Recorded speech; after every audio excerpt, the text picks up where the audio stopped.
kampusku demi masa depan bangsa, belajar sekuat daya. Universitas Esa Unggul menyatu dalam diriku, seluruh jiwa ragaku kan tetap setia padamu.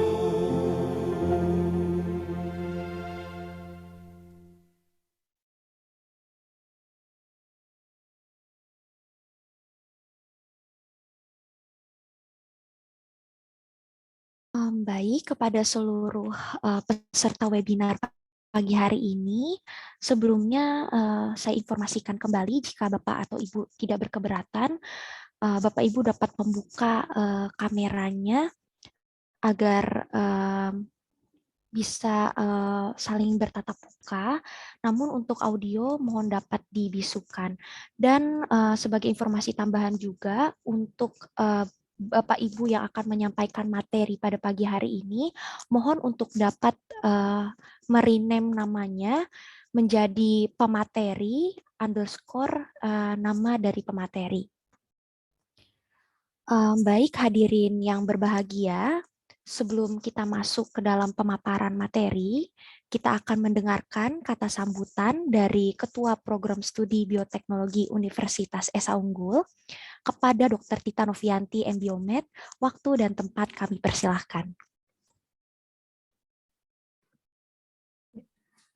Baik, terima kasih kepada Febi yang sudah menjadi moderator sekaligus MC pada pagi hari ini.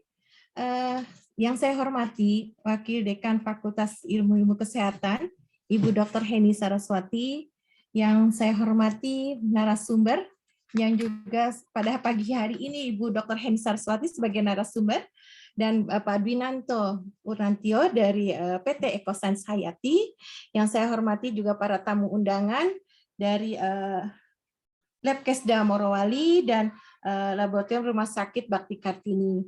Kemudian yang saya hormati adalah tak lupa pada tim peneliti kita yang sangat luar biasa pada pagi hari ini, ada Bapak Sepri, Bu Febri, Bu Heni, dan dari perwakilan PT Ecoscience ada Bu Olin. Kemudian mahasiswa yang juga sudah berkontribusi banyak pada riset kita untuk optimasi reagen kit PCR, ada Muhammad Areza. Muhammad Areza mudah-mudahan hadir pada pagi hari ini, Anissa, dan kemudian sekarang pada saat ini juga sedang dilanjutkan oleh Regita. Assalamualaikum warahmatullahi wabarakatuh. Puji syukur kehadirat Allah atas segala nikmatnya sehingga kita bisa menyelenggarakan FGD pada pagi hari ini, yang kita akan membahas lebih lanjut hasil dari penelitian kita, riset kita. Alhamdulillah sudah mencapai 70% ya kemajuan dari riset kita.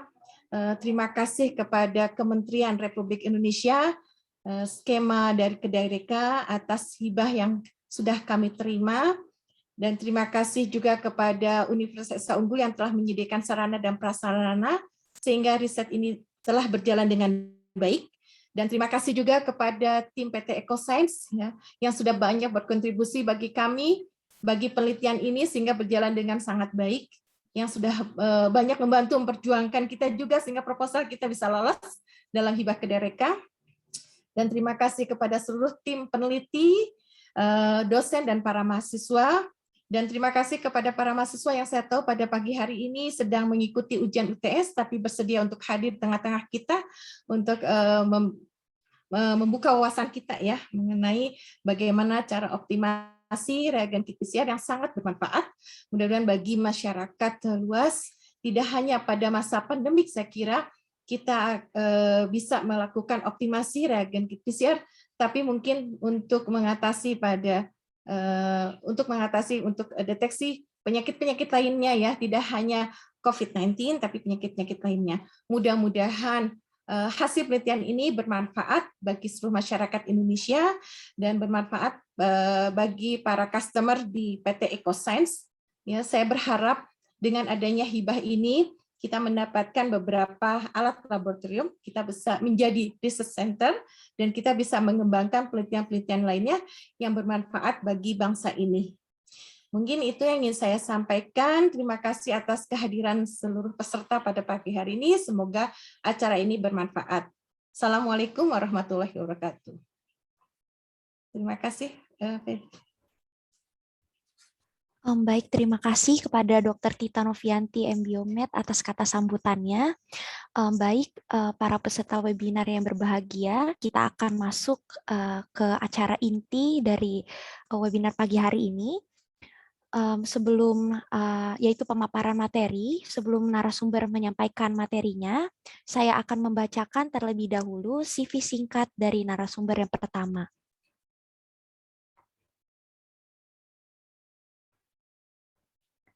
Baik, untuk narasumber kita yang pertama pada pagi hari ini yaitu Bapak Dwinanto Purnatio, di mana Bapak Dwinanto Purnatio ini saat ini bekerja sebagai Sales and Marketing Manager di PT EcoScience Hayati pada Januari 2018 hingga saat ini, kemudian Sales and Marketing Consultant di PT Pandu Anugrah Analitika pada Januari 2020 hingga saat ini. Beliau juga sangat aktif mengembangkan bisnis di Eco Digital Startup Company pada Januari 2020 hingga saat ini, dan juga sebagai Operational Director di Favoroti F&B Company. Untuk latar belakang pendidikannya, pendidikan terakhir sendiri, Bapak Dwinanto ini meraih gelar sarjana teknik industri di Mercu Buana pada tahun 2013 sampai 2015, dan beliau juga meraih gelar diplomanya di bidang agroindustri di Universitas Gadjah Mada pada tahun 2009 sampai 2012.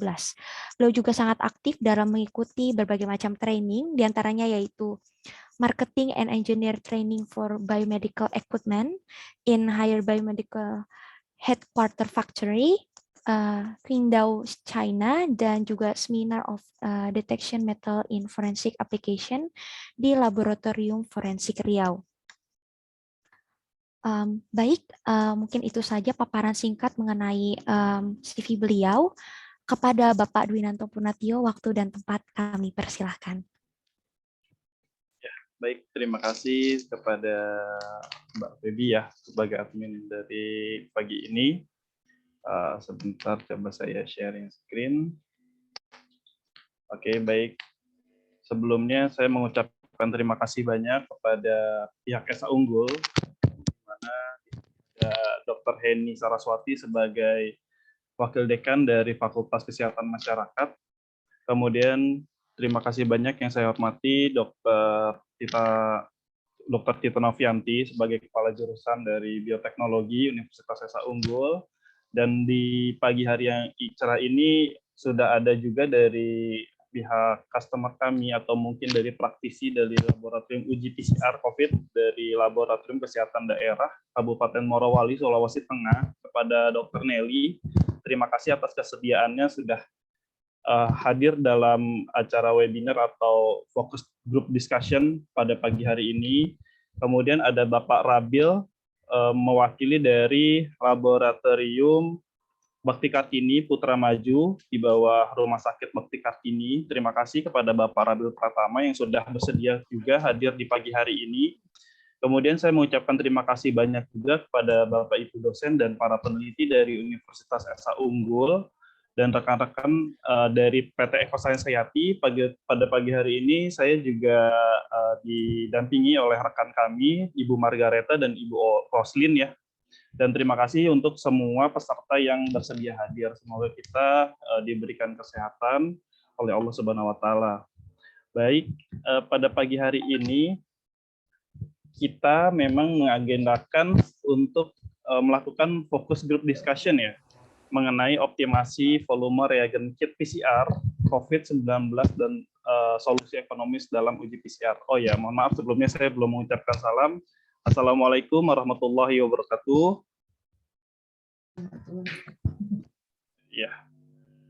Jadi izinkan saya memberikan sedikit pemaparan tentang PT EcoScience Hayati dan beberapa hal yang menarik dalam kerjasama ini yaitu optimasi volume reagen, di mana PT Eko Sains Hayati merupakan perusahaan yang bergerak di bidang laboratorium, lebih tepatnya kita bergerak di distributor dari alat-alat laboratorium, consumable, dan reagen. Dan pada masa pandemi COVID saat ini, kami juga mendistribusikan berbagai macam peralatan yang mensupport dari laboratorium PCR atau laboratorium BSL ya, untuk pengujian COVID di Indonesia, tentunya dengan beberapa brand terkenal dari factory kami atau prinsipal kami. Kemudian kami juga mensupport dari beberapa alat-alat pendukung beserta reagen, di mana kita mengetahui pengujian real-time PCR hingga saat ini menjadi pengujian yang menjadi gold standard dari uji COVID-19. Dan ini masih digunakan baik itu di Indonesia ataupun secara internasional untuk mengetahui atau mendeteksi COVID-19 pada seseorang. Dan kami dari PT Eko Sains Hayati sudah beberapa mensupport dari laboratorium yang ada di Indonesia, yang dimana mungkin yang pagi ini hadir ada di Laboratorium Kesehatan Kabupaten Morowali, kemudian ada pula dari Laboratorium Bakti Kartini Putra Majul di bawah Rumah Sakit Bakti Kartini di Bekasi ya. Dan kami juga mensupport untuk reagen kit real-time PCR untuk pengujian COVID, di mana sebenarnya ada banyak reagen yang kita coba validasi dan optimasi untuk mensupport pengujian ini. Akan tetapi dari banyaknya reagen yang kita coba validasi, kita fokuskan untuk beberapa brand reagen, di mana yang pertama ada Logic Smart Reagen Kit PCR COVID, ini berasal dari Amerika, di mana Logic Smart ini juga terdaftar di FDA USA. Dan kemudian ada reagen kit Danjin, reagen kit PCR COVID, di mana Danjin ini dari China ya. Kemudian ada IDT primer reagen, di mana kita menggunakan primer dari IDT, dan terakhir Master Mix untuk brand LGC. Dari beberapa reagen ini memang kita support, dan sebenarnya kami memiliki real-time PCR dengan brand PCR Max, di mana formatnya itu 48 well, dan volume pengujian atau volume sampel yang digunakan 5-20 mikroliter. Oleh karena itu, karena real-time PCR yang kami support untuk pengujian COVID-19 ini cukup spesial ya, karena kita menggunakan basisnya well plate dan volumenya cukup sedikit. Oleh karena itu kami coba melakukan optimasi dan validasi terus kepada beberapa brand dari reagen. Bahkan terakhir kami mendapatkan kerjasama dari PT Kalbe Pharma, di mana PT Kalbe Pharma pun sedang meriset untuk memproduksi reagen kit PCR COVID-19, dan mudah-mudahan kita bisa memvalidasi dan mengoptimasi di masa yang akan datang dan bisa mensupport untuk pengujian COVID-19 atau pengujian penyakit apapun di Indonesia, sehingga kita sudah memiliki reagen deteksi untuk real-time PCR buatan dalam negeri, sehingga tidak bergantung pada pabrikan yang ada di luar negeri. Oke, setelah itu saya ingin bercerita sedikit mengenai kondisi dari alat real-time PCR, atau lebih tepatnya kendala dari alat real-time PCR dan reagen kit PCR di Indonesia, di mana kita sama-sama tahu di awal masa pandemi tahun 2020, reagen kit PCR ini sangat terbatas kesediaannya, baik itu secara jumlahnya, secara kuantitinya, ataupun brandnya ya. Walaupun pada saat itu pihak BNPB atau pemerintah kita merilis suatu list dari suatu reagen kit untuk pengujian real-time PCR, akan tetapi ketersediaan di Indonesia sendiri masih cukup terbatas. Dan kemudian ini terjadi kendala pada prosedur atau protokol untuk reagen kit dan alat PCR, karena salah satu contohnya ya dari pihak kami PT Eko Sains Hayati, di mana real-time PCR yang kami support itu dengan brand PCR Max tidak memiliki reagen kit COVID-19 pada saat itu, sehingga kita harus mix and match antara reagen kit dari brand lain, sehingga ini menjadi tantangan dan menjadi kendala sebenarnya, bahwa untuk menggunakan reagen kit yang berbeda brand itu kita memerlukan optimasi dan validasi lebih lanjut. Kemudian terkait dengan akurasi dan sensitivitas hasil, karena pada saat perjalanan kita melakukan optimasi dan penggunaan real-time PCR pada saat itu, bahkan mungkin sampai sekarang ya, akurasi dan sensitivitas ini menjadi syarat wajib untuk lab uji PCR, sehingga kita harus memilih reagen kit yang memang benar-benar sesuai. Dan kemudian jumlah target gen. Jadi pada tahun 2020, pemerintah kita, lebih tepatnya Kementerian Kesehatan atau mungkin dari Asosiasi Patologi Klinik, ada beberapa syarat di mana target gen COVID yang diuji pada lab real-time PCR itu minimal 2 atau 3. Nah, ini menjadi kendala juga karena pada saat itu beberapa reagen yang kami support, contohnya Logic Smart, di mana mereka hanya fokus menargetkan jumlah targetnya itu 1 ya. Itu kalau tidak salah di ORP Gene ya. Dan itu menjadi suatu hal yang sulit untuk diterima banyak end user gitu ya, bahwa mereka dituntut juga untuk menggunakan reagen yang bisa mendeteksi lebih dari 1. Sehingga kami pun coba mencari lagi beberapa reagen yang bisa divalidasi dan bisa digunakan oleh real-time PCR kami. Dan yang terakhir ini masih cukup hangat mungkin ya Bapak Ibu sekalian atau peserta mengetahui bahwa ada kebijakan baru dari pemerintah kami, pemerintah Indonesia, untuk menurunkan biaya atau harga pengujian PCR hingga 300.000 ya, kalau tidak salah 300.000, dan ini menjadi tantangan juga untuk para praktisi di uji PCR, mungkin khususnya di laboratorium yang dimiliki oleh pihak swasta ya. Di sini mungkin salah satunya ada RSBK atau BKPM. Efisiensi ekonomis ini sangat berpengaruh terhadap penggunaan consumable, salah satunya reagen kit PCR, bahwa kita ketahui mungkin kos yang sangat tinggi atau mungkin kos yang memakan banyak biaya itu adalah pembelian reagen kit PCR. Pada saat tahun 2020 saya juga cukup ingat ya bahwa untuk membeli 1 tes reagen kit PCR itu di antara harga 300.000 sampai mungkin 400.000 itu masih ada gitu ya. Dan ini kita di challenge gitu ya untuk bagaimana lebih efisien lagi menggunakan reagen kit ini dan berimpact pada biaya pengujian PCR. Baik.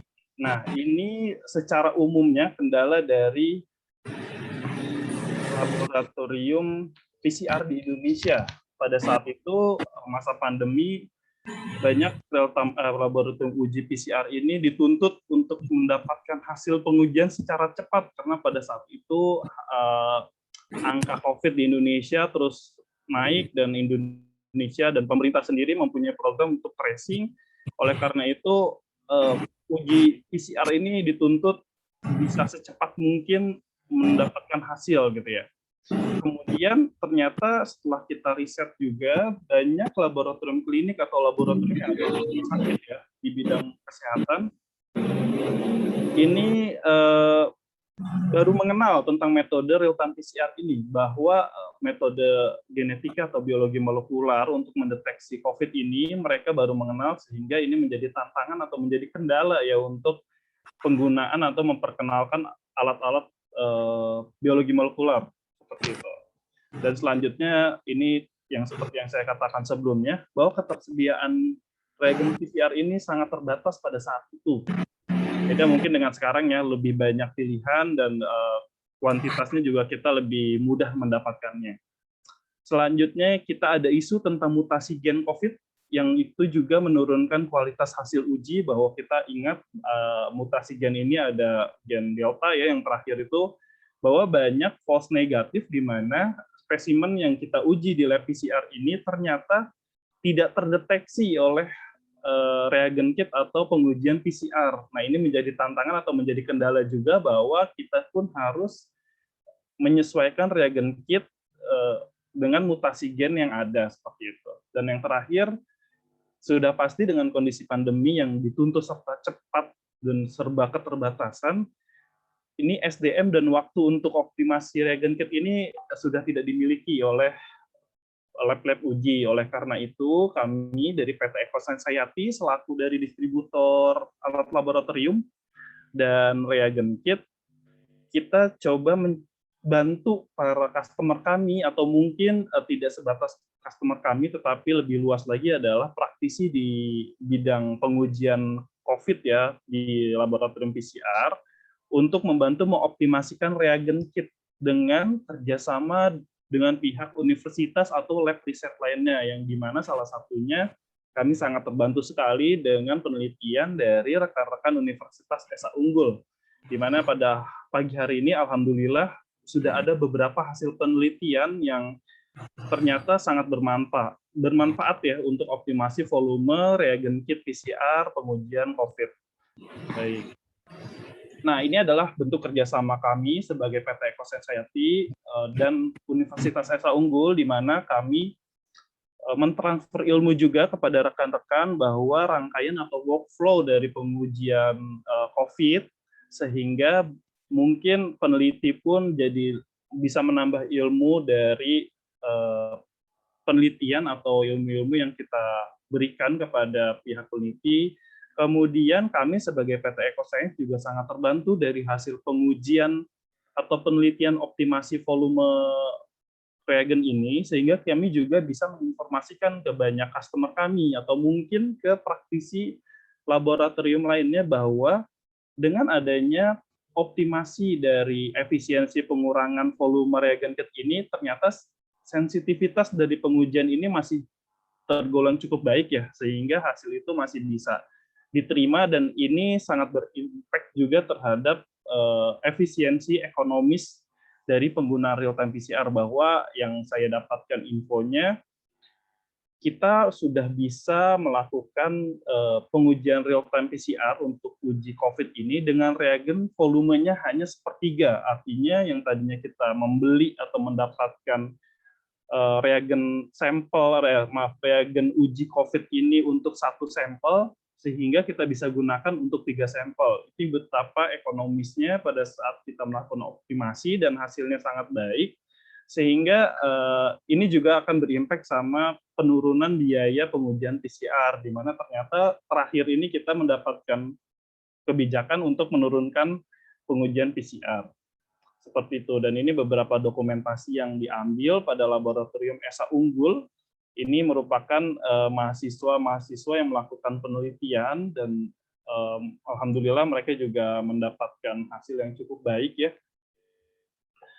Oke, mungkin ini yang terakhir slide dari saya, bahwa ini menjadi tantangan laboratorium PCR di bidang kesehatan. Melanjutkan tadi pernyataan dari Ibu Tita ya, bahwa nanti ke depannya tidak hanya untuk COVID, karena berdasarkan data yang ada di Kemenkes, daftar populasi laboratorium PCR di Indonesia itu lebih dari 700 laboratorium PCR, di mana kita bisa mengatakan ini cukup banyak ya untuk laboratorium PCR, yang dimana sebelumnya mungkin laboratorium biologi molekuler hanya terpusat di rumah sakit besar atau klinik-klinik yang ada di kota besar, tetapi sekarang laboratorium berbasis biologi molekuler atau genetika ini sudah ada di beberapa daerah, yang dimana salah satunya di Laboratorium Kesehatan Daerah Kabupaten Morowali, dan ini saya rasa suatu hal yang baik untuk kedepannya, karena kita tahu, sama-sama tahu bahwa PCR ini tidak hanya diperuntukkan untuk uji COVID,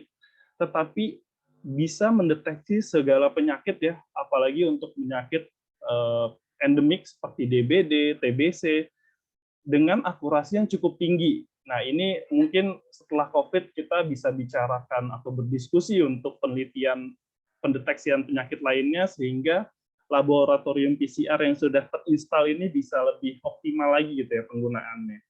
Selanjutnya, laboratorium PCR ini juga bisa menjadikan atau diaplikasikan untuk pengobatan berbasis biologi molekuler, karena beberapa informasi yang saya dapatkan, beberapa perusahaan besar seperti mungkin kita katakan Dexa, Kalbe Farma, Kimia Farma, mereka sudah mencoba atau menggunakan atau mengaplikasikan jenis pharmaceutical dengan basis biologi molekuler atau basis genetika, sehingga pengobatan ini lebih tepat ya, dalam kata lain, pengobatan ini lebih tertarget ke penyakit yang memang dideteksi dan penyembuhannya pun lebih optimum gitu ya, karena nanti terjadi profiling dari genetika si pasien atau dari penyakit yang deteksinya, sehingga kita harus tahu, jadi kita bisa tahu pengobatannya itu bisa menggunakan metode apa dengan basis biologi molekular, dan ini pun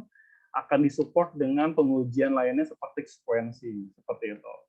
Dan tantangan lainnya pastinya mungkin kita sama-sama tahu ya, kalau misalkan kita compare antara pengujian PCR dengan hematologi ataupun dengan serologi, PCR ini merupakan pengujian yang cukup mahal, sehingga mungkin banyak isu bahwa ini pengujian PCR ini memang basisnya karena bisnis, padahal memang secara reagen kit-nya saja atau consumable atau mungkin investasi dari alat PCR ini ternyata cukup mahal gitu ya. Dan ini menjadi tantangan laboratorium PCR ke depannya, bagaimana kita bisa menambah nilai ekonomis di pengujian PCR ini.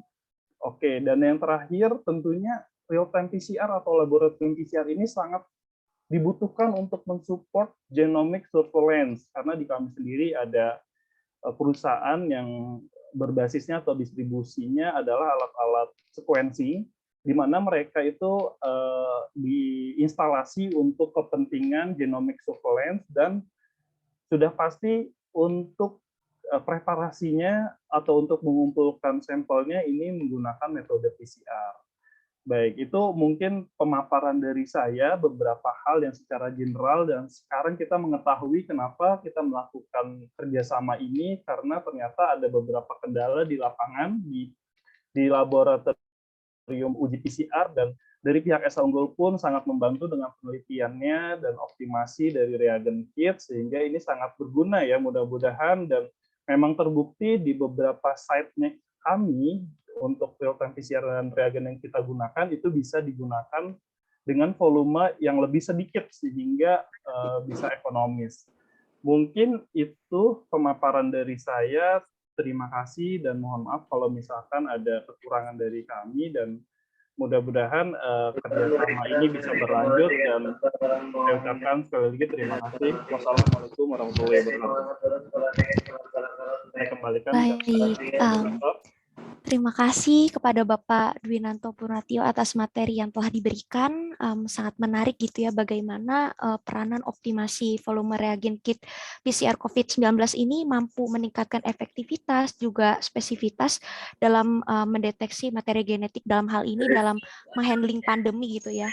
Bagaimana optimasi volume reagen kit ini dapat membantu sekali dalam mengatasi permasalahan terkait harga PCR yang mahal, sehingga dengan volume yang sedikit tentu dapat menghasilkan hasil yang baik gitu ya, sehingga nanti PCR ini bisa tercapai dengan harga yang lebih ekonomis.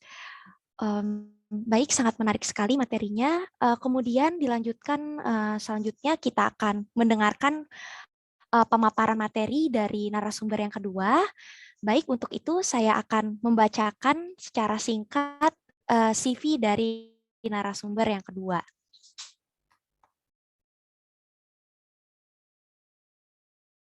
Baik, untuk narasumber kita yang kedua pada pagi hari ini yaitu Dr. Heni Saraswati M.Biomed, di mana beliau saat ini sangat aktif bekerja sebagai staf pengajar Prodi Bioteknologi Universitas Esa Unggul mulai dari tahun 2016 hingga saat ini.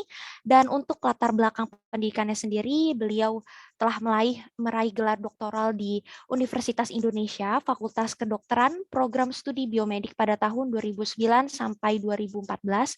Kemudian juga program magister di Universitas Indonesia, Fakultas Kedokteran, Program Studi Biomedik, kekhususan mikrobiologi pada tahun 2004 sampai 2007, dan meraih gelar sarjana di Universitas Brawijaya, Fakultas MIPA, jurusan Biologi tahun 1997 sampai 2002.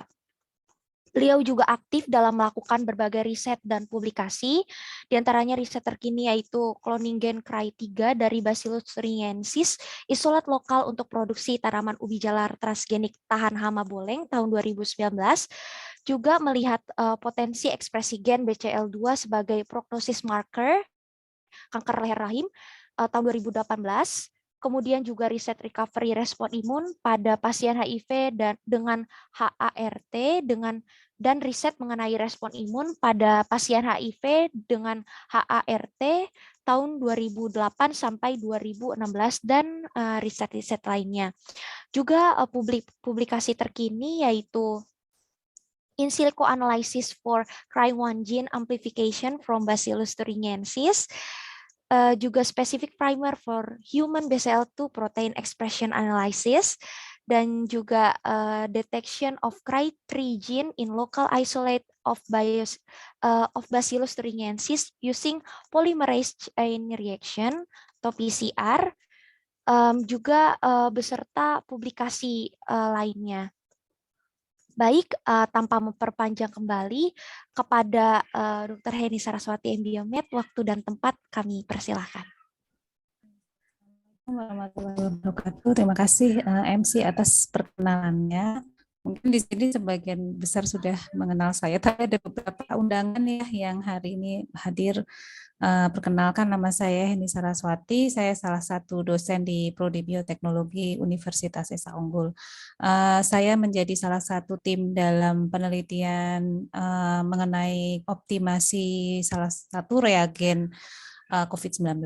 Jadi sebelum memulai presentasi, saya ingin mengulang kembali yang disampaikan oleh Ibu Tita bahwa memang kami bersama PT EcoScience berhasil mendapatkan hibah matching fund yang dijembatani oleh Kedereka dari Kementerian Pendidikan dan Kebudayaan Republik Indonesia, dan salah satu manfaat yang bisa didapatkan dari hibah ini adalah yang pertama menjembatani hubungan antara institusi pendidikan dengan industri, dan juga untuk meningkatkan kemampuan mahasiswa dalam melaksanakan praktek di laboratorium. Karena mahasiswa dari praktek laboratorium tersebut bisa mengetahui troubleshooting yang mereka hadapi, kemudian berlatih menganalisis hasil yang didapatkan, berlatih untuk berdiskusi, dan sebagainya. Jadi dalam hibah ini kami mendapatkan manfaat yang sangat besar, baik dari institusi pendidikan maupun dari industri. Kami sama-sama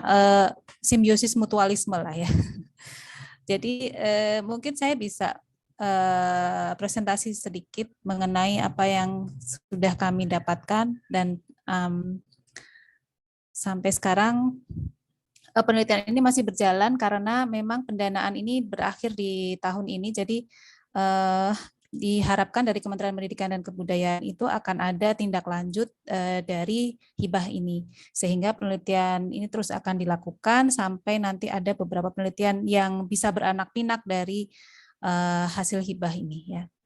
Jadi sebenarnya yang saya ingin tekankan dalam presentasi ini mengenai real time PCR dalam diagnosis COVID-19.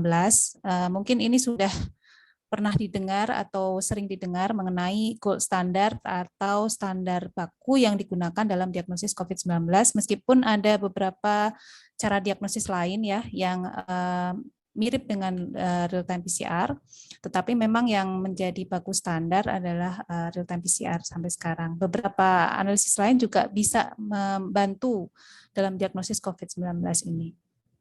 Jadi mungkin yang paling banyak saya bahas nanti mengenai real-time PCR-nya, dan juga apa yang kami lakukan di dalam optimasi reaksi real-time PCR. Jadi real-time PCR ini sebenarnya adalah suatu metode perbanyakan DNA, dan ini merupakan pengembangan dari metode PCR konvensional ya. Jadi metode PCR konvensional kemudian dikembangkan menjadi real-time PCR, di mana kelebihan utamanya adalah hasil analisisnya bisa dilihat secara langsung pada saat reaksi berlangsung ya. Jadi kalau PCR konvensional kita menganalisis hasil perbanyakan DNA-nya menggunakan metode lain yaitu elektroforesis agarosa. Tetapi ketika menggunakan real-time PCR kita bisa langsung melihat proses perbanyakan DNA tersebut ya, apakah terjadi proses perbanyakan DNA atau tidak, itu secara langsung atau real time. Jadi ini akan memangkas waktu analisis dari hasil perbanyakan DNA ini. Selain itu sebenarnya manfaat dari atau kelebihan dari real time itu ada beberapa ya. Jadi ini contohnya tadi yang saya sampaikan bahwa kalau konvensional biasa itu dia ada beberapa metode yang harus ditambahkan setelah dilangsungkannya PCR ya. Jadi kita melakukan perbanyakan pada mesin, kemudian hasilnya kita elektroforesis, kemudian kita foto, kemudian itulah yang kita pakai untuk analisis. Tetapi pada real time PCR hasilnya, jadi perbanyakan DNA-nya atau pembentukan untai DNA ganda itu dilihat secara langsung atau secara real time menggunakan grafik ya. Tapi ada kelebihan dan kelemahan pada real time PCR ini ya, seperti halnya metode-metode yang lainnya. Kelebihan real time PCR yang pertama tadi sudah saya sampaikan adalah analisis hasil yang lebih mudah dilakukan. Artinya bahwa ketika reaksi itu dilakukan, kita sudah bisa menentukan atau sudah bisa melihat apakah proses pembentukan untai ganda DNA atau perbanyakan DNA itu bisa dilakukan atau sudah berhasil dilakukan. Kemudian dapat melihat reaksi secara langsung ya, karena ini terhubung dengan layar komputer ya reaksinya ini, sehingga kita bisa melihat apakah terjadi proses perbanyakan DNA atau tidak. Kemudian kelebihan real time PCR yang lain adalah dapat digunakan untuk analisis kuantitatif dari ekspresi gen. Ini biasanya kita pakai untuk kegiatan riset ya. Untuk diagnostik ini jarang digunakan. Ya, jadi untuk riset misalkan saya ingin melihat apakah peran gen BRCA itu berperan dalam kejadian kanker payudara misalkan. Itu bisa kita lihat dengan menggunakan real time PCR ini. Tentu saja ada metode yang harus ditambahkan ya. Jadi ada penghitungan secara kuantitatif tingkat ekspresi gen pada penyakit tertentu. Nah, ini juga yang tadi disampaikan Pak Dawi ya mengenai riset tentang kanker yang dihubungkan dengan gen dari si penderita. Nah, ini juga bisa dilakukan dengan menggunakan real time PCR. Kemudian efisiensi reaksi dapat dihitung ya. Jadi kalau di real time PCR itu kita ketika melakukan optimasi pertama kali, maksudnya optimasi untuk pembentukan suatu metode real time PCR. Jadi kita bayangkan bahwa kita adalah produsen reagen. Nah, pada saat kita membentuk reagen baru ini, itu kita harus memperhitungkan segala sesuatunya, termasuk efisiensi reaksi dari real time PCR atau kit yang akan kita jual. Jadi sebelum kit itu kita jual ke pasaran, kita harus menghitung efisiensi reaksi kita, apakah bagus atau tidak. Nah, itu dilakukan bisa menggunakan real time PCR ini ya. Jadi efisiensi reaksi yang sangat baik itu bisa kita pakai untuk membuat suatu reagen atau kit yang bisa kita jual. Tapi kalau PCR konvensional ini tidak bisa dilakukan. Tetapi ada kekurangan juga di real time PCR ini. Yang pertama adalah memerlukan alat yang lebih mahal ya, karena desain dari alat real time PCR ini adalah menggunakan sinar fluorescence ya. Jadi dia memerlukan ada sumber cahayanya, lasernya, kemudian detektornya, dan ini memerlukan suatu alat yang pasti harganya lebih mahal daripada PCR konvensional biasa. Kemudian juga memerlukan laptop atau komputer yang mungkin agak harganya sedikit lebih mahal ya. Kemudian consumables juga bisa berpengaruh juga dalam metode real time PCR. Kemudian reagennya lebih mahal karena kita memerlukan pewarna yang bermacam-macam ya. Ada yang menggunakan cyber green, ada yang menggunakan probe. Nah, probe ini yang membuat reagen real time PCR ini sangat mahal ya. Itu yang komponen yang mahal di dalam metode real time PCR ini. Selain juga enzim dan lain-lain ya. Kemudian perlu teknik normalisasi data. Ini terutama ketika kita menggunakan pewarna DNA berupa cyber green. Ini karena dia bisa mewarnai semua double stranded DNA atau semua DNA untai ganda yang terbentuk, maka kita harus melakukan teknik normalisasi data. Dan ini tidak ada di PCR konvensional, sehingga pada saat kita mendapatkan hasil itu kita harus mengolahnya dengan hati-hati sebelum mengambil kesimpulan. Jadi itu kekurangan dari real time PCR. Nah, penggunaan real time PCR yang pertama untuk diagnosis penyakit. Saya rasa sekarang sudah semakin banyak yang mulai melirik real time PCR ini ya dalam kondisi pandemi, karena tadinya real time PCR ini bisa dibilang banyak yang tidak tahu gitu ya. Yang mungkin kalau PCR konvensional banyak yang tahu, tetapi real time PCR tidak banyak yang tahu. Ternyata ini bisa dipakai untuk diagnosis penyakit. Hal ini bisa terjadi ya karena tidak banyak yang tahu tuh karena ini relatif lebih mahal harganya begitu, dan belum banyak yang menggunakan real time PCR ini sebagai metode diagnosis. Yang kedua, untuk riset mengenai ekspresi gen. Ini penting sekali ya kalau kita ingin mengetahui hubungan antara ekspresi gen tertentu dengan penyakit. Ya, jadi riset mengenai ini bisa menggunakan alat real time PCR. Kemudian deteksi mutasi gen, ini juga bisa kita lihat ya. Dan ini ada hubungannya dengan riset ekspresi gen ini, karena mutasi gen ini kemudian bisa menjadikan ini sebagai dasar apakah ekspresi gen ini terganggu atau tidak, dan dihubungkan dengan penyakit tertentu. Jadi semakin lama akan semakin banyak, saya rasa, manfaat penggunaan real-time PCR di kemudian hari. Jadi ini akan semakin berkembang, dan setelah pandemi ini rasanya real-time PCR menjadi semakin favorit ya untuk menjadi salah satu metode di biologi molekuler. Nah, kita masuk kepada virus penyebab COVID-19 dan mengapa virus ini diperiksa dengan real-time PCR gitu. Secara umum virus SARS-CoV-2 itu adalah seperti ini ya. Jadi dia memiliki beberapa protein di dalam permukaan tubuhnya. Jadi ada glikoprotein namanya spike atau S. Nah, ini yang sering kita salahkan ya, karena dia sering mengalami mutasi, sehingga ini yang berperan dalam kemampuan dia untuk menghindari kekebalan tubuh kita.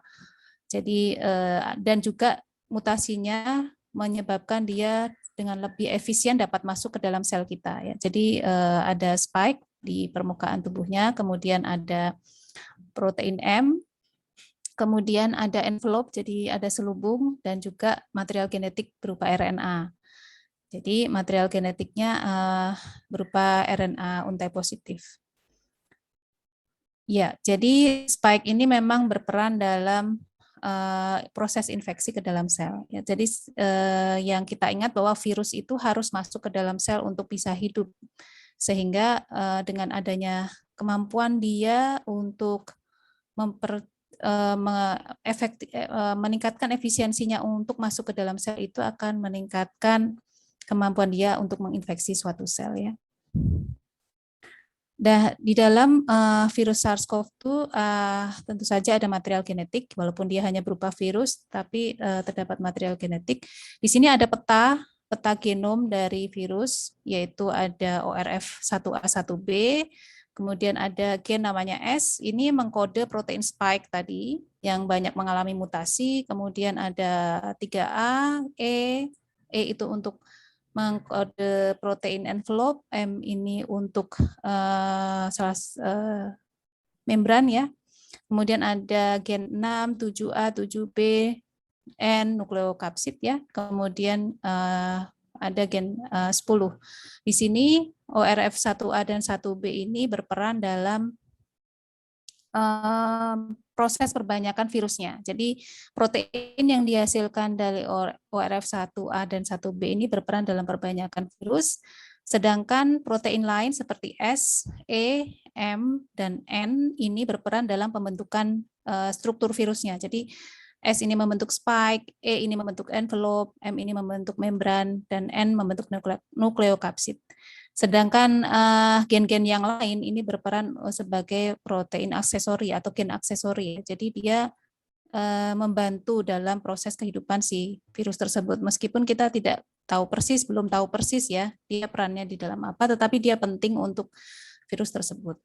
Nah, real-time PCR biasanya mentargetkan gen-gen yang ada di dalam virus tersebut ya, mentargetkan dalam virus SARS-CoV-2 ini, apakah ORF1A, S, E, M, atau N. Tetapi memang harus diperhatikan ketika real-time PCR tadi digunakan untuk diagnosis SARS-CoV-2, bahwa jangan sampai target gen yang digunakan adalah suatu target yang banyak mengalami mutasi. Seperti real-time PCR yang mentargetkan gen S, itu akan banyak mengalami kegagalan ketika virus itu banyak mengalami mutasi ya. Jadi tadi yang disampaikan Mas Dawi tadi mengenai ternyata ada false negatif yang dihasilkan dari hasil diagnosis ya. Jadi harusnya positif ternyata menjadi negatif karena target gennya adalah target gen yang cepat bermutasi. Jadi memang reagen diagnosis SARS-CoV-2 itu yang baik adalah mentargetkan gen yang tidak banyak mengalami mutasi. Nah, saya akan memaparkan salah satu hasil yang kami dapatkan dari penelitian ini. Jadi di sini kami menggunakan kit yang dinamakan Daanjin ya.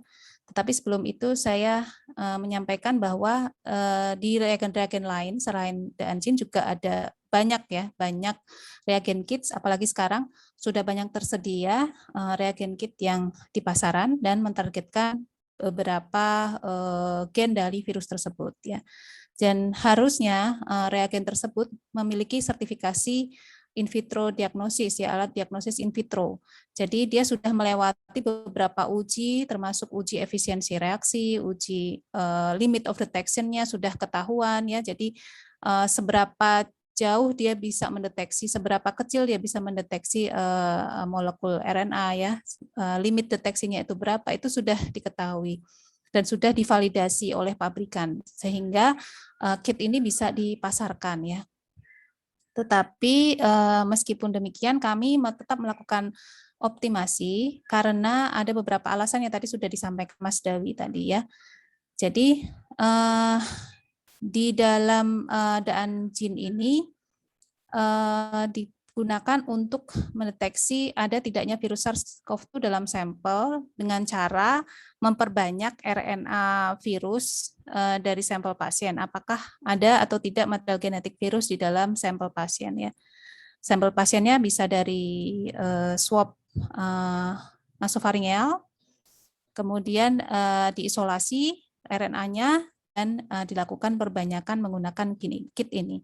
Kebetulan kit ini dikembangkan dari Universitas Sun Yat-sen Cina dan ini sudah saya rasa sudah divalidasi WHO juga karena di dalam laman WHO ini sudah ada kitnya dan sudah ada protokolnya sehingga kit ini cukup baik untuk digunakan secara in vitro ya. Dan dia dapat atau mentargetkan memiliki target gen ORF1AB dan N. Jadi yang tadi saya sampaikan pada peta genom virus SARS-CoV-2 tadi bahwa ORF1AB ini berperan dalam proses perbanyakan dari virusnya dan N ini adalah gen yang mengkode protein nukleokapsid. Jadi dia yang membungkus virus tersebut ya. Dan ini kedua gen target ini relatif conserve atau relatif lestari ya, tidak banyak melakukan atau tidak banyak mutasi terjadi di dalamnya. Limit deteksi dari reagen ini adalah 500 kopi per mili, jadi cukup kecil ya. Dan kelebihan suatu kit ya, kit yang sudah ready to use itu adalah dia memiliki kontrol negatif dan kontrol positif dan juga internal standar. Jadi internal standar ini penting untuk mengetahui apakah reaksi yang kita lakukan ini berjalan dengan baik atau tidak. Sedangkan kontrol negatif ini diperlukan untuk mengecek apakah reaksi kita terjadi cross kontaminasi atau kontaminasi di luar sampel, dan kontrol positif ini juga digunakan sebagai kontrol bahwa reaksi kita memang berjalan sebagaimana mestinya ya.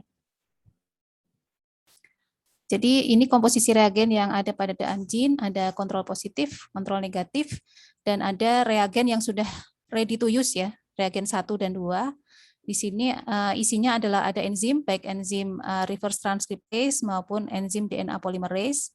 kemudian primer dan probes. Jadi yang digunakan dalam reagen ini adalah probes ya, jadi bukan cyber green. Jadi ini memang relatif mahal dibandingkan dengan kalau ada kit yang menggunakan cyber green. Kemudian tujuan optimasi kit diagnostik SARS-CoV-2 ini yang pertama untuk penghematan reagen tentu saja, karena kemarin isunya adalah banyak sekali dari beberapa tempat ini yang menanyakan apakah bisa untuk dilakukan penghematan reagen karena berkaitan dengan harga yang ditetapkan batas tertingginya ya. Jadi supaya istilahnya tidak rugi-rugi amat gitu ya yang menyelenggarakan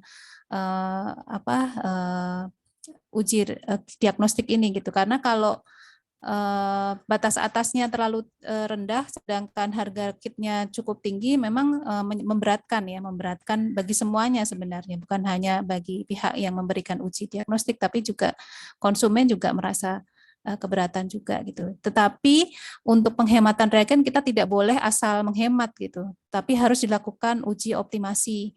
Jadi secara ilmiah bisa terbukti bahwa memang kalau kita menghemat reagen itu hasil amplifikasinya tetap optimal ya, tetap ada hasil yang bisa dipertanggungjawabkan karena ini berkaitan dengan diagnostik ya.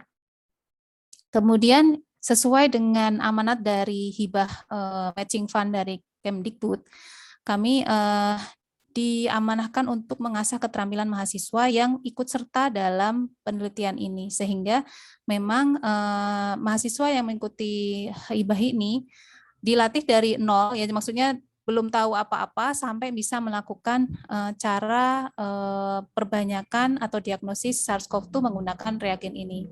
Jadi mereka biasanya yang pengalaman kemarin ya, biasanya mereka akan mengalami juga namanya troubleshooting, walaupun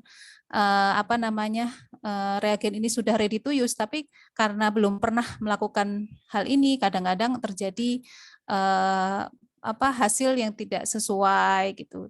Kemudian juga mereka juga belajar bagaimana sih mengambil sampel ya, kerja keras untuk mengambil sampel, kemudian kerja keras untuk menjaga supaya sampel itu tetap utuh, tetap tidak rusak ya dalam perjalanan. Kemudian tentu saja yang paling penting adalah keterampilan di dalam laboratorium, karena ini yang penting. Nah, di dalam kit tersebut, di dalam DANGIN ini, dia menggunakan channel deteksinya untuk reaksinya adalah ada FAM, ada FIC, ada CY5. Jadi ini ada di dalam mesin PCR Max yang dipakai ya. Dan ini diperuntukkan untuk gen-gen yang menjadi target ya. Jadi kalau channel deteksinya FAM itu untuk mendeteksi gen N, kemudian FIC untuk gen ORF1AB, dan CY5 ini untuk internal standard. Jadi mereka punya kontrol kualitas. Jadi kalau hasil yang didapatkan tidak ada sinyal amplifikasi untuk FAM dan FIC dengan nilai CT untuk CY5 kurang dari 35, maka ini dianggap sebagai kontrol kontrol negatifnya kontrol negatifnya akan ada kalau hasilnya seperti ini ya. Jadi ini betul terjadi atau reaksinya betul kalau mendapatkan kontrol negatif seperti ini hasilnya, atau kontrol positif yaitu ketika nilai CT untuk FAM dan FIC itu kurang dari sama dengan 32 tapi tanpa amplifikasi atau dengan amplifikasi pada CY5. Ini adalah kontrol kualitas yang mereka tegakkan sehingga kita bisa menilai kalau kontrol negatif dan kontrol positifnya tidak sesuai dengan kriteria yang mereka gunakan, maka bisa dikatakan bahwa reaksi kita salah dan harus diulang gitu. Dan ini yang terjadi pada mahasiswa-mahasiswa kami pertama kali mereka mengalami kegagalan pada hal ini gitu ya. Jadi mereka akan mencoba lagi apa yang salah, biasanya pipetting dan tidak percaya diri ketika menggunakan alat pertama kali. Jadi ketika mereka sudah mendapatkan hasil yang tidak sesuai dengan kriteria ini diulang lagi. Seperti itu. Dan hasilnya mungkin ini hanya singkat, tetapi mudah-mudahan bisa memberikan insight. Jadi yang sebelah kiri ini adalah amplifikasi, hasil amplifikasi dari sampel yang kami ambil dan juga internal control atau internal standard yang digunakan. Jadi kalau yang biru dan hijau ini dari sampel, dan juga yang coklat ini adalah dari internal standarnya. Jadi internal standar tadi sudah ada. Jadi di dalam modul si adaan jin ini mereka punya batasan-batasan mana suatu sampel dikatakan positif, mana sampel yang dikatakan negatif. Jadi dari sini jika dirunut dari protokol yang mereka keluarkan, hal ini sudah sesuai dengan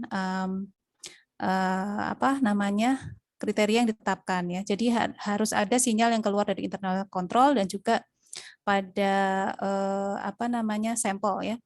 Kemudian ini sengaja kami pisah karena kalau dijadikan satu akan ruwet gitu melihatnya. Jadi ini adalah kontrol positif dan negatif ya.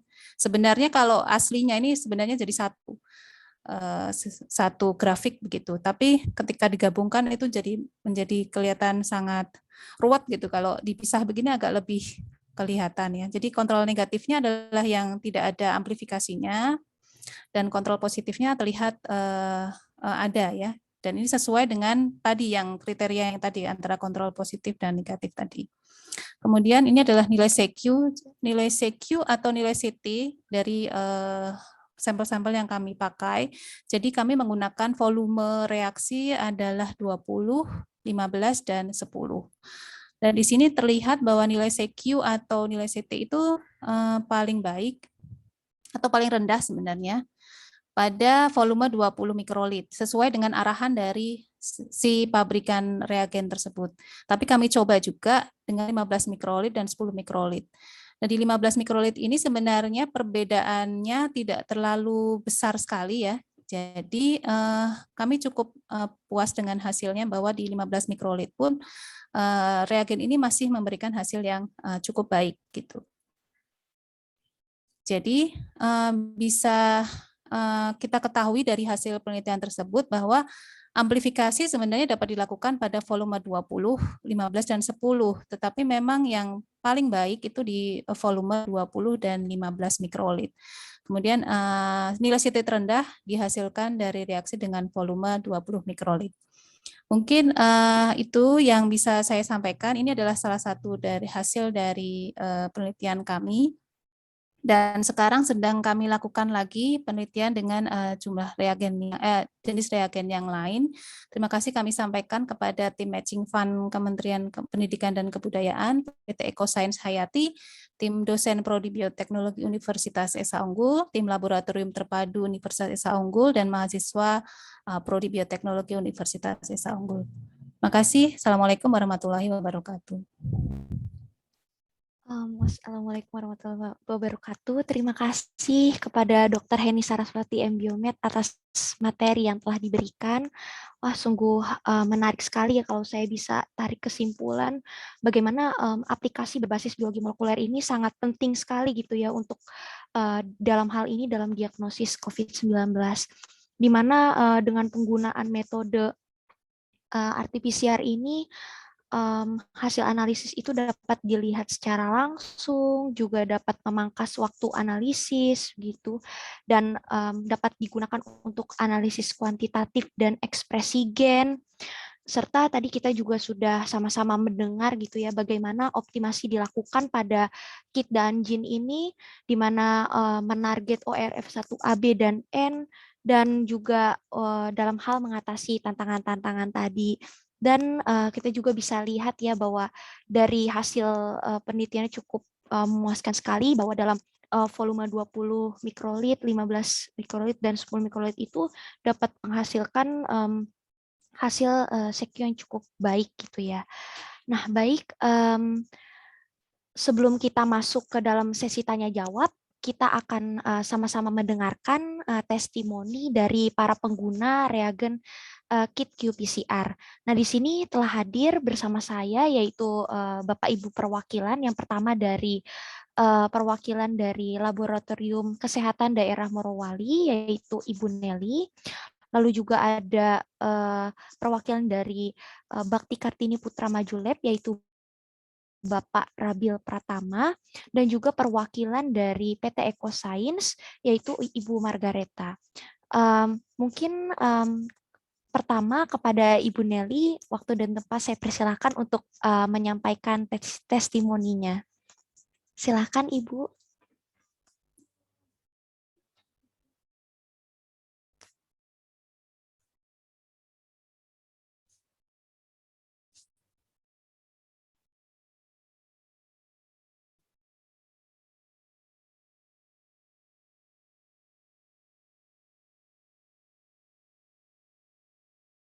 Ini kayaknya bukan punya gua deh HP-nya. Maaf Ibu Nelly, apakah Ibu hadir bersama-sama dengan kami?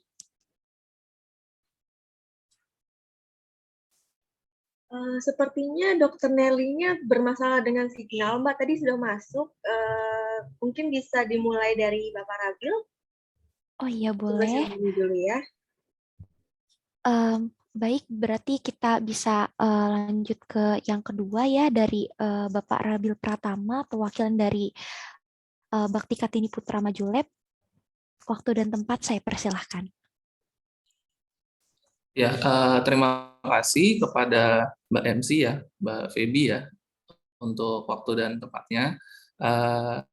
Di sini saya perwakilan dari Bakti Kartini Putra Mandiri Laboratory, lab kerjasama antara PT Glory Bumi Nusantara dengan Rumah Sakit Bakti Kartini, yang suppliernya kebetulan adalah PT EcoScience Hayati ya. Lalu untuk lab kami sendiri itu berdiri sejak Januari 2021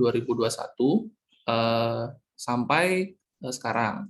Nah, sejak dimulai berdirinya itu kami menggunakan beberapa kit reagen qPCR ya, mulai dari kit Bioseum, Biocore, LogicSmart, Daanjin, dan juga terakhir kami juga coba menggunakan reagen PCR Tianlong.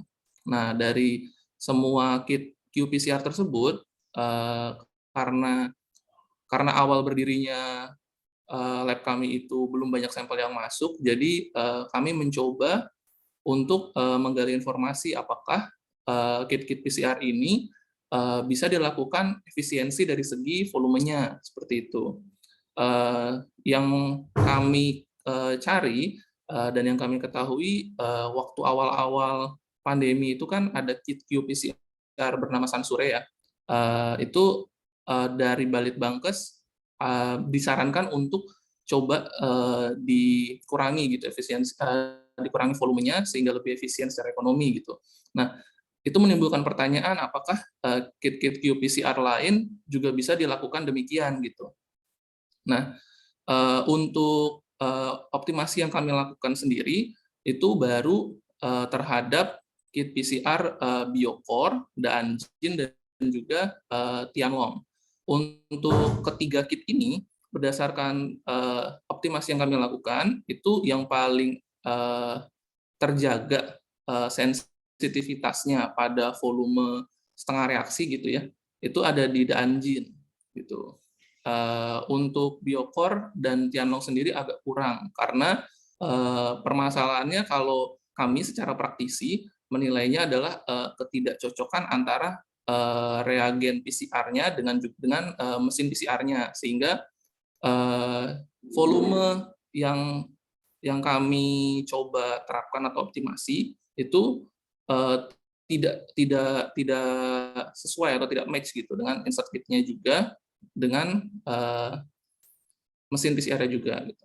Nah, jadi yang kami lakukan selama ini itu mencoba Daanjin dan hasilnya cukup baik ya. Tadi saya juga sangat terbuka sekali ya dengan informasi yang disampaikan oleh Ibu Heni Saraswati. Ternyata lebih baik lagi apabila volume kitnya itu ada di 15 mikrolit ya, Ibu. Sementara kami di sini mencoba 10 mikrolit itu masih lumayan sih untuk master mix-nya ya, dan ditambah juga 2,5 mikrolit untuk penambahan ekstrak RNA-nya gitu. Itu saja mungkin yang bisa saya sampaikan. Baik, terima kasih kepada Bapak Rabi Pratama atas testimoni yang diberikan.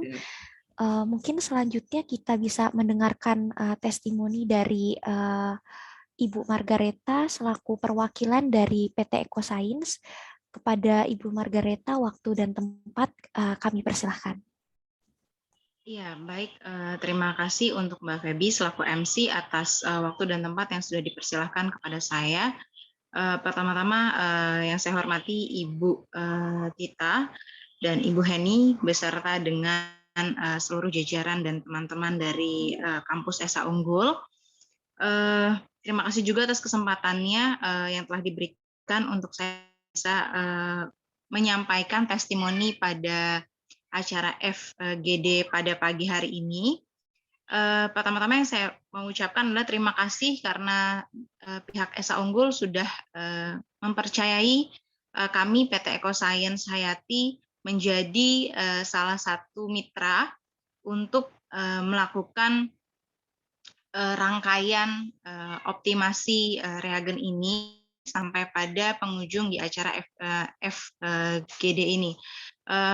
Cukup senang kami dapat dipercayai dan ini menjadi salah satu track record terbaru kami bahwa kami sudah mampu melakukan kerjasama program-program dan antara tim industri dan pihak universitas yang kami berharap kerjasama ini akan bisa terus terjalin sampai ke depannya dan hasil dari kerjasama ini dapat dinikmati atau dapat bermanfaat bagi seluruh pihak di Indonesia ini. Sekali lagi saya mewakili dari PT EcoScience Hayati mengucapkan terima kasih dan berharap untuk kerjasama seperti ini dapat berjalan lancar kembali dan dapat melakukan kerjasama selanjutnya. Baik, itu saja yang dapat saya sampaikan. Saya kembalikan ke Mbak Feby selaku MC. Baik, terima kasih Ibu Margareta selaku perwakilan dari PT EcoScience atas testimoni yang sudah diberikan. Dan kita juga sama-sama akan mendengarkan testimoni dari Ibu Nelly selaku perwakilan dari Laboratorium Kesehatan Daerah Morowali. Waktu dan tempat saya persilahkan.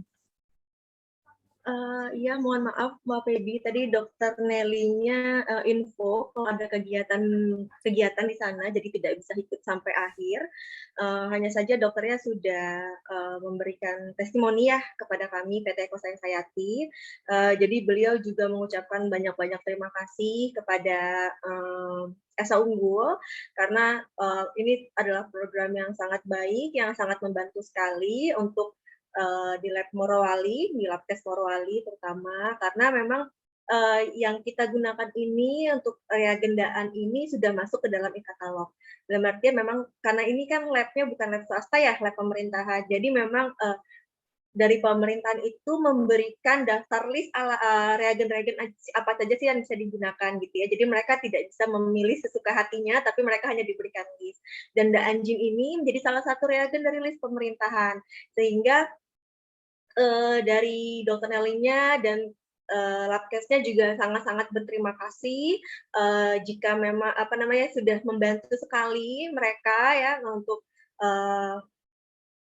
mengurangi kos untuk pengujian dari COVID ini gitu. Kalau seandainya sejauh ini kan kalau misalnya kita yang di dalam lab itu biasanya kerjanya kan kita sampelnya banyak, sudah tidak punya waktu lagi untuk melakukan optimasi gitu ya Bapak Ibu ya. Jadinya berterima kasih sekali kalau seandainya ada universitas, kemudian ada dibantu juga dari dana-dana dari pemerintahan yang mau melakukan ini sehingga mempermudah analis lab ini, jadi nggak perlu optimasi lagi, mereka tinggal ready to use. Seperti itu, terima kasih. Di sini juga terima kasih sudah ada Mas Ivan dari SCCR, kemudian ada Dr. Hendy juga dari UKDW yang sedang melakukan penelitian stem cell ya untuk COVID.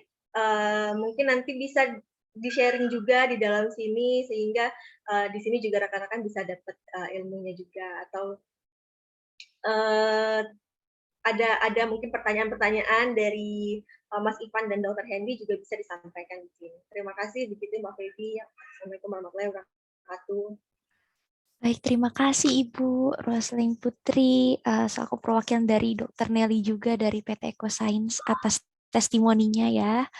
Dan baik untuk seluruh peserta dari FGD ini, kita akan masuk ke dalam sesi diskusi atau Q&A session. Mungkin para peserta bisa menggunakan format sebutkan asal institusi, lalu nama, kemudian pertanyaan yang akan diajukan. Entah itu ke Bapak Dwinanto atau ke Ibu Heni. Silahkan bagi peserta yang ingin bertanya.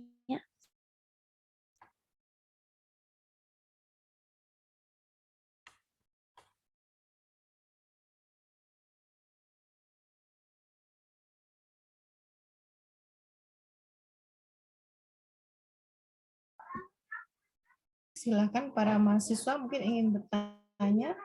Kami banyak hal, kebetulan di sini ada perwakilan dari PT EcoScience, kemudian dari Labkesda, dari BPKM, Laboratori Rumah Sakit Bakti Kartini. Silakan teman-teman dari mahasiswa untuk bertanya. Mungkin yang ingin saya sampaikan adalah kepada PT EcoScience dan juga dari Laboratori Rumah Sakit Bakti Kartini, kita dari program studi bioteknologi Esa Unggul sangat membuka ya peluang untuk bekerja sama di bidang penelitian atau mungkin untuk magang para mahasiswa. Kemudian di sini ada Bapak dari Laboratori Rumah Sakit Bakti Kartini. Maaf, dengan Pak siapa saya tadi lupa. Dengan Pak Rabil. Oh, Pak Rabil ya, Pak Rabil, mohon maaf. Ya, mungkin kita bisa kerjasama Pak ke depannya untuk apakah itu untuk PKL mahasiswa, kemudian joint riset, karena memang Kemendikbud Dikti sekarang ini membuka peluang mahasiswa untuk melakukan MBKM, ya program Merdeka Belajar dan Kampus Merdeka. Jadi mahasiswa bisa 2 semester mengambil magang di perusahaan lainnya. Dan dari mitra pun industri itu bisa mengajar di tempat kami, gitu. Bisa kerjasama seperti itu, karena ini mengusung kita harus mencapai 8 IQ perguruan tinggi, salah satunya adalah mahasiswa bisa magang di tempat lain, mahasiswa bisa kerja di magang penelitian atau magang PKL di industri. Gitu. Itu mungkin Pak Rabil yang ingin saya sampaikan, semoga acara kali ini bermanfaat ya dan bisa membuka peluang kerjasama ke depannya. Ya, terima kasih Bu Tita. Kami juga dari PT PKPM Laboratori sangat terbuka sekali apabila ada mahasiswa di sini yang ingin melakukan magang, penelitian, riset dan lain sebagainya gitu ya Ibu. Alhamdulillah. Iya, terima kasih. Silakan para mahasiswa yang ingin bertanya. Kalau enggak mungkin nanti Bu Heni yang bertanya. Bu Heni boleh mentes mahasiswanya. Apakah sudah paham? Mungkin sebelum peserta lain yang bertanya, saya mungkin bisa bertanya dulu ya. Sebetulnya tadi materinya sangat menarik, cuman karena mungkin saya masih belajar gitu ya, jadi saya masih kurang begitu memahami gitu ya. Nah, saya ingin tanya sesuatu ke Ibu Heni gitu ya. Tadi kan di situ dijelaskan tentang SEQ ya gitu. Nah, saya sebetulnya masih belum paham apa itu SEQ dan kenapa ini merupakan salah satu indikator yang penting gitu ya dalam optimasi kit ini. Mengapa itu menjadi salah satu hal yang penting untuk diperhatikan gitu. Mungkin itu pertanyaan saya. Terima kasih Feby. Ya, jadi memang CQ atau ada yang menyebutnya CT ya. Jadi ada mesin yang menyebutnya CQ, ada CT. Beberapa pihak menyebut ini sebenarnya berbeda, tetapi ketika saya baca-baca ada yang menyebutnya sama juga ya. Tapi lebih mudahnya mungkin kita bisa sampaikan. Jadi kita sering mendengar kata istilah CT. Jadi sebenarnya istilahnya adalah cycle threshold ya. Jadi mungkin saya bisa share di presentasi saya tadi ya, supaya bisa terlihat ininya tanya apa yang dimaksud dengan CD. Jadi, oh ini kecil sekali. Sebentar.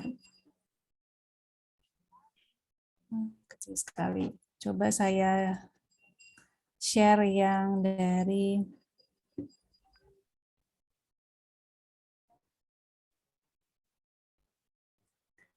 ini adalah hasil amplifikasi dari sampel pasien dan kontrol negatif dengan kontrol positif.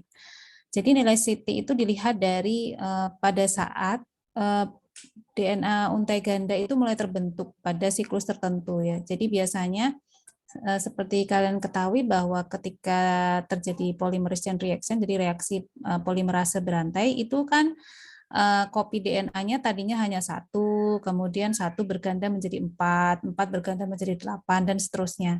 Nah kemudian pada siklus tertentu karena ini si untai ganda DNA-nya ini membawa fluorescence atau membawa pewarna DNA, maka ketika dia ditembakkan dengan sinar laser, maka dia akan memancarkan sinar fluorescence tadi dan ditangkap oleh detektor.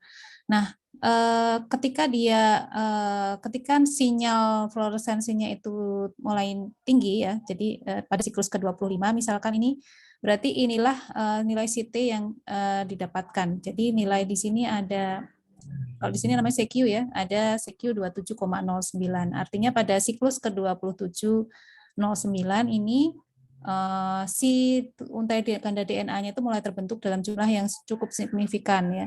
Setelah beberapa siklus juga terlihat bahwa jumlah untai gandanya semakin banyak. Sampai pada suatu titik ketika sudah tidak banyak lagi untai ganda DNA yang terbentuk karena memang cetakannya juga sudah terbatas ya. Primernya juga sudah terbatas dan juga enzimnya juga sudah mulai sedikit gitu. Jadi kenapa ini digunakan dalam proses optimasi? Karena nilai CT ini atau nilai CQ ini menunjukkan bahwa ada material genetik yang di dalam sampel tersebut. Jadi kalau ada RNA-nya atau kalau ada yang menggunakan DNA, berarti nilai atau pembentukan untai ganda DNA ini menandakan ada material genetik yang ditargetkan ada di dalam sampel tersebut. Semakin kecil nilai CT-nya, berarti konsentrasi material genetik itu semakin besar, gitu ya. Karena dalam waktu yang lebih singkat itu bisa langsung terbentuk untai ganda DNA, gitu. Dibandingkan dengan konsentrasinya yang sangat rendah DNA atau RNA-nya ya. Jadi semakin sedikit DNA atau RNA-nya yang ada di dalam sampel, maka diperlukan waktu yang lebih lama untuk menghasilkan jumlah DNA yang banyak begitu. Sehingga optimasi ini dipakai, nilai CT ini dipakai untuk optimasi karena biasanya kita akan melihat dengan konsentrasi yang sama, misalkan pada sampel N79 ini, pada siklus atau pada volume yang berbeda-beda, itu dia nilai CT-nya akan lebih bagus atau akan lebih cepat terbentuk pada volume berapa gitu. Jadi misalkan kalau di sini mungkin susah ya melihatnya ya. Kalau di sini ada N62 itu pada volume 20, kemudian 15 dan 10 itu nilai CT-nya akan berbeda-beda. Seperti tadi yang di dalam slide saya.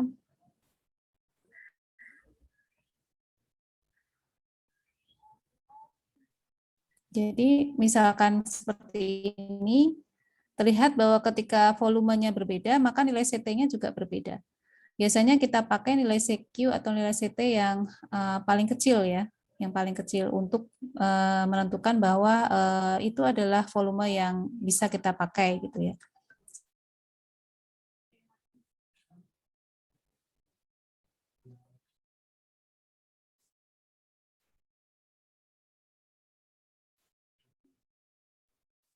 Baik Ibu, terima kasih untuk jawabannya ya Bu.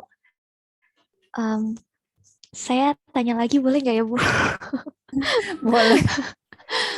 Karena tadi kan dijelasin kan katanya kalau untuk target gen itu tidak boleh yang high mutation-nya ya gitu ya. Nah, di situ kan targetnya kan kenapa menargetkan ORF 1AB dan N gitu. Karena kan mungkin kan tadi kalau dilihat dari gambarnya ada ada area-area gitu kan ya. Ada area-area lain ya selain yang S tadi gitu ya, bagian yang S tadi gitu, segmen yang S tadi di mana katanya kan itu laju polimorfismenya tinggi mungkin ya, jadi menimbulkan banyak mutasi sehingga tidak bisa dijadikan target. Nah, kenapa pada penelitian ini menargetkan itu? Kedua itu ORF 1AB dan N. Mungkin itu Bu pertanyaannya. Terima kasih. Sama Feby. Jadi kit ini menggunakan target gennya adalah ORF 1AB dan N. Jadi kita hanya mengikuti saja. Jadi kita menggunakan suatu reagen yang sudah ready to use. Jadi sudah siap untuk dipakai. Jadi kalau kita masak, misalkan kita memasak gitu ya, itu udah bumbu jadi gitu. Jadi kita nggak otak-atik lagi bumbu jadinya, kecuali volumenya aja. Misalkan kalau kita masak itu harusnya 1 sendok, kita kurangi jadi setengah sendok gitu.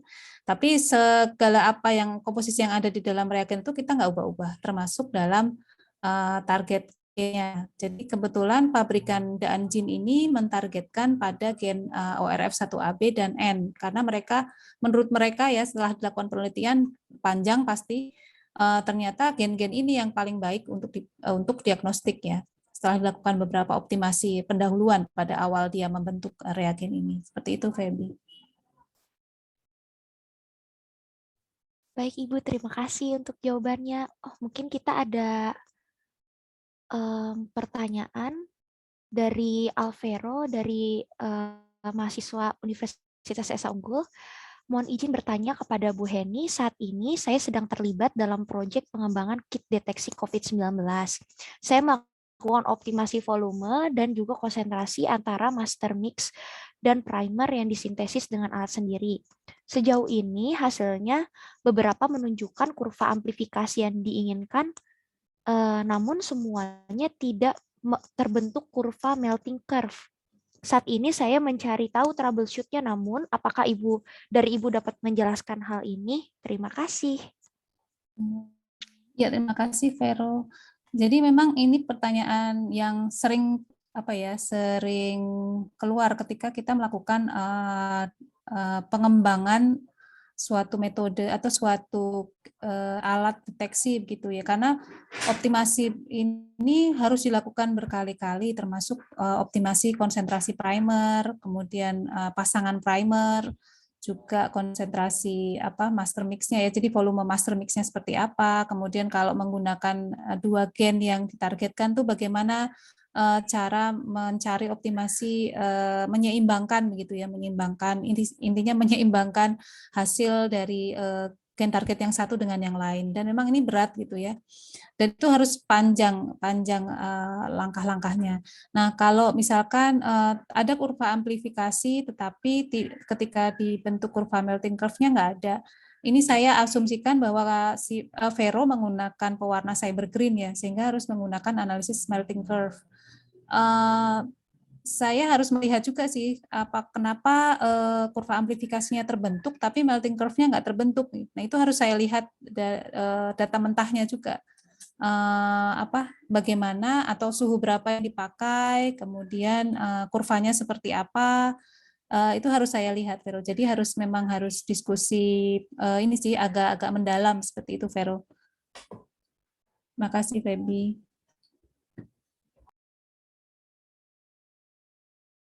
Baik Ibu, terima kasih untuk jawabannya, dan mungkin ada satu pertanyaan lagi gitu ya dari Feren sama dari Esa Unggul juga. Mungkin pertanyaan ini cocok untuk dijawab oleh Pak Dwinanto ya gitu ya, selaku dari PT Equoscience juga gitu ya.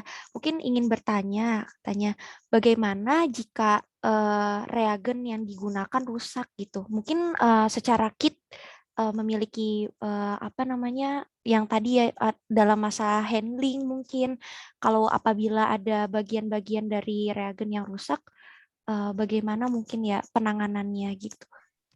Baik, terima kasih Mbak Fevi, dan pertanyaan dari Feren ya. Cukup menarik ya, karena reagen ini juga memiliki masa pakai atau kadaluarsa, dan rata-rata sih di 6 bulan sampai 1 tahun ya, itu tergantung dari brandnya masing-masing. Dan reagen kit PCR ini pun memerlukan handling yang harus sesuai, di mana yang saya ketahui penyimpanannya pun harus di -20 ya, kalau nggak salah, nanti mohon dikoreksi kalau misalkan saya dari Olin. Kemudian bagaimana apabila ini terjadi kerusakan? Sebenarnya secara fisikly reagen ini kan berwarnanya bening ya, jadi tidak terlihat, dan akan terlihat kerusakannya itu pada saat kita sudah melakukan uji coba atau trial ya pada sampel atau reagen, di mana nanti mungkin dari beberapa sampel yang diuji ini tidak keluar hasilnya sama sekali, tetapi nanti juga ada kontrolnya juga, kan di dalam reagen kit ini juga ada kontrol dari untuk internalnya, sehingga itu juga bisa diketahui bahwa reagen ini tidak berfungsi atau mungkin sudah rusak ya. Dan juga kalau misalkan itu untuk reagen kit PCR, kita juga ada namanya dalam workflow dari pengujian PCR itu ada reagen ekstraksi. Mungkin ini tidak dalam rangkaian optimasi reagen, tapi mungkin perlu diketahui juga buat teman-teman mahasiswa khususnya, bahwa sebelum masuk ke PCR itu si sampel itu perlu diekstraksi. Nah, ini bisa terjadi kegagalan juga diantaranya karena ketidaksesuaian reagen ya, atau kerusakan reagen. Ini bisa kita deteksi pada pengujian menggunakan spektrofotometer atau nanospektro yang sering digunakan. Sehingga di situ terlihat apakah hasil DNA yang diekstraksi ini bisa didapatkan secara pure atau konsentrasi tertentu. Karena pada saat reagennya ini juga rusak, maka ekstraksinya ini tidak akan berjalan dengan baik. Mungkin itu dari saya, atau mungkin ada tambahan dari Ibu Heni atau Mbak Roslin atau Pak Rabil ya, sebagai praktisi di laboratorium biasanya yang sering bertemu nih dengan kerusakan-kerusakan reagen, terus kemudian apakah toleransinya masih bisa dipakai atau tidak. Dari saya itu dulu Mbak Febi. Terima kasih. Terima kasih Pak Dwi untuk jawabannya. Mungkin teman-teman apakah masih ada pertanyaan lagi?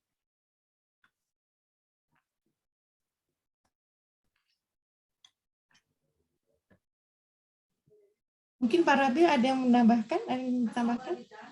Silakan Pak.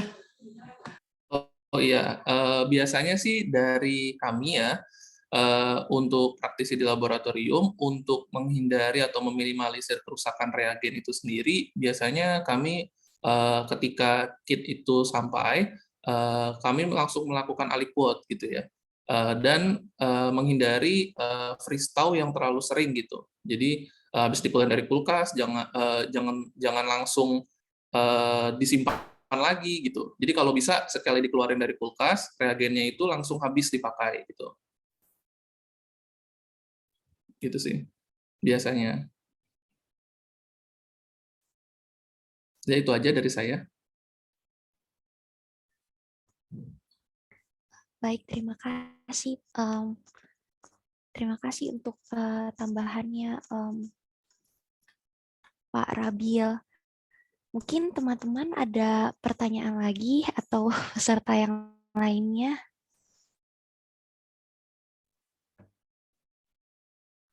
Maaf, kalau Pak Ivan dari mana? Pak Ivan. Bukan Dewi, bukan. Pak Hendi yang dari Buka Dewi. Bu Olin, kalau Pak Ivan dari mana? Pak Ivan dari SCCR, Ibu. Oh, SCCR.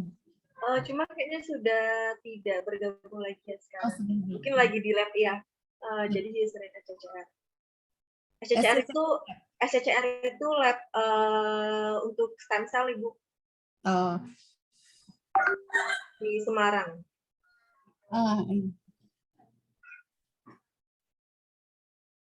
Ya, mungkin kalau sudah tidak ada, boleh ditutup, Febi.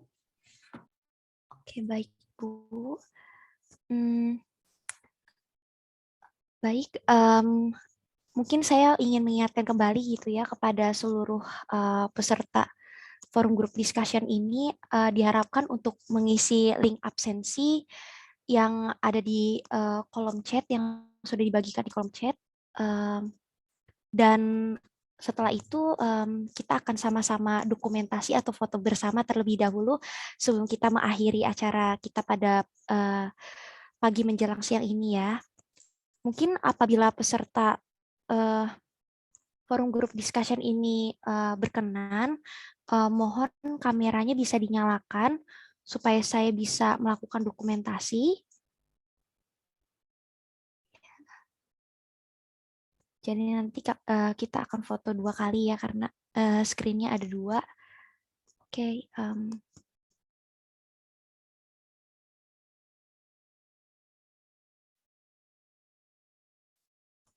Oke, baik. Saya akan dokumentasi ya. Baik. 1. Mungkin yang masih belum menyalakan kameranya, ingin menyalakan kameranya terlebih dahulu. Saya akan berikan waktu. Oke, baik, kita akan dokumentasi ya. 1, 2, 3. Oke, tunggu sebentar. Akan ada satu lagi ya.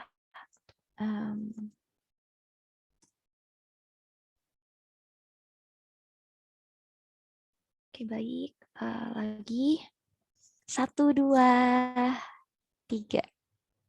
Oke, terima kasih untuk seluruh peserta forum group discussion pada pagi hari ini. Baik, seluruh rangkaian acara telah berakhir. Terima kasih banyak kepada narasumber hari ini, yaitu Dr. Heni Saraswati, juga Bapak Dwinanto Purnatio, juga seluruh rekan-rekan yang hadir, dan juga para yang memberikan testimoni. Hari ini juga ada Dr. Nelly, juga ada Bapak Rabil, juga ada Ibu Margareta, dan seluruh hadirin yang berbahagia. Terima kasih banyak atas kehadirannya, dan semoga materi ini juga dapat bermanfaat untuk kita semua. Terima kasih. Wassalamualaikum warahmatullahi wabarakatuh, dan selamat siang.